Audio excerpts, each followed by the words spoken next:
Bwana, kupitia jukwaa hili tarehe 3 ya mwezi huu wa 3 nilikuja na taarifa kwamba Simba Sports Club walikuwa wako kwenye harakati za mwisho kabisa za kuongeza mkataba wa mwaka mmoja wa mlinzi wa kati Rushin Deriuk. Deriuk alisaini mkataba wa mwaka mmoja ambao ulikuwa na kipengele cha kuongeza.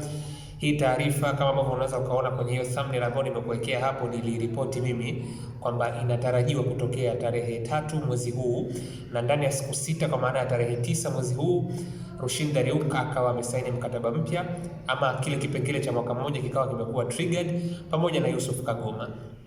Sasa Elim Panzu niliwahi kuzungumzia kuhusu situation ya mkataba wake kwamba kulikuwa kuna maboresho ambayo walifanywa kwenye mkataba wake alionao sasa, lakini pia Simba wameona wanaweza kuendelea na maisha naye na nimeachia video hiyo. Lakini mchezaji mwingine ambaye kuna nafasi kubwa sana ya Simba kuweza kurudi mezani na kufanya mawasiliano naye kwa ajili ya mkataba mwingine mpya ni mshambuliaji wao ambaye yuko kwenye fomu hivi sasa, Selemani Mwalimu Gomez.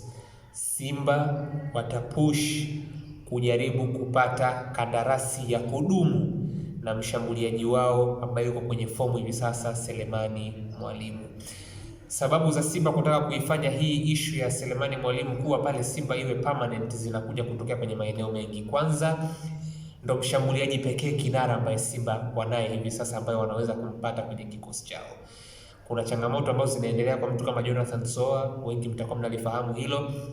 Lakini ukimtoa hata Soa, kuna biashara Steven Mukwala ambayo ilifanywa kwenye dirisha dogo pia. Kwa hiyo kuna uhaba wa wachezaji kwenye eneo la namba 9 kwenye kikosi cha Simba. Ukimtoa Selemani Mwalimu hivi sasa hakuna option kiufupi.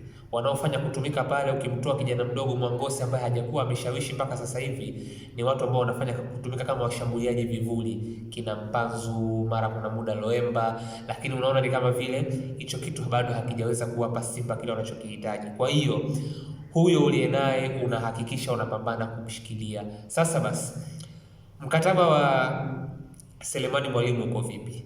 Selemani Mwalimu alisaini mkataba wa miaka 4.5 na klabu ya Wydad. Sasa mpaka anakuja tena Simba kwa mkopo alikuwa ametumia miezi 6 tu kwenye mkataba wake. Na maana mkataba wa Selemani Mwalimu pale Wydad umebakisha miaka 4. Of course, ukitoa huu msimu mmoja ambao amekuja kwa mkopo, maana yake anakuwa amebakisha kandarasi ya miaka 3 kwenye kikosi cha Wydad. Sasa basi, kwenye kikosi cha Wydad Selemani Mwalimu alikuwa anapokea mshahara wa shilingi milioni 6 kwa mwezi, ambazo ni sawasawa na dola 2500, shilingi milioni 6,400,000 na kitu. Huo ndo mshahara ambao Wydad walikuwa wanamlipa Selemani Mwalimu. Simba wanamlipa mshahara wa shilingi milioni 15 kwa mwezi Selemani Mwalimu. Yaani Simba baada ya kumchukua kwenye huu mkataba wa mkopo wa mwaka mmoja, wanampa zaidi ya mara 2 ya mshahara ambao walikuwa wanachukua Wydad.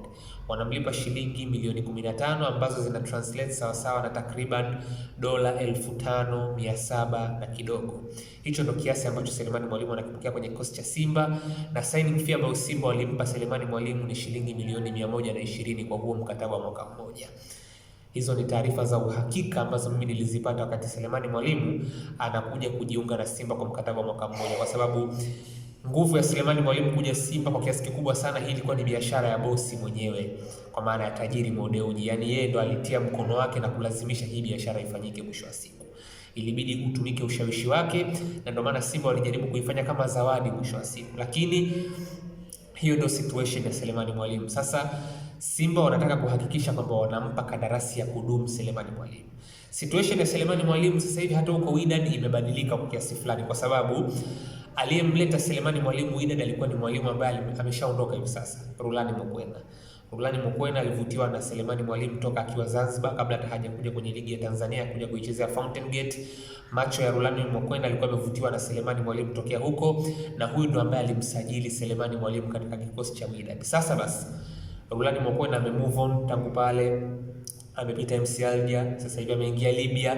Kwa hiyo kuna mambo mengi hapa katikati yamebadilika. Mwisho wa siku Selemani Mwalimu hajakuwa ni mchezaji ambaye amekuwa na kipaumbele kwenye kikosi cha Wydad hata alipokuwa anacheza kipindi hicho. Sasa basi, Simba wamemhakikishia nafasi ya kucheza tangu anajiunga. Moja kati ya vitu ambavyo Selemani Mwalimu alitaka kupata uhakika navyo wakati anajiunga na Simba kwa mkataba wa mkopo ni kwamba atacheza kwa kiasi gani. Simba walimhakikishia kwamba atacheza vya kutosha na Simba wametimiza ahadi hiyo. Mwisho wa siku, Selemani Mwalimu, ukitoa changamoto za Soa, hata alipokuwa anapatikana Soa, bado Selemani Mwalimu alikuwa anapewa kipaumbele. Kwa wale ambao mnafuatilia mechi za Simba tangu msimu unaanza, bado alikuwa anapewa kipaumbele Selemani Mwalimu kwenye mechi nyingi mbele ya mtu kama Jonathan Soa. Sasa basi Simba wanataka kuhakikisha kwamba biashara ya Selemani Mwalimu inakuwa ni ya kudumu kwenye kikosi chao.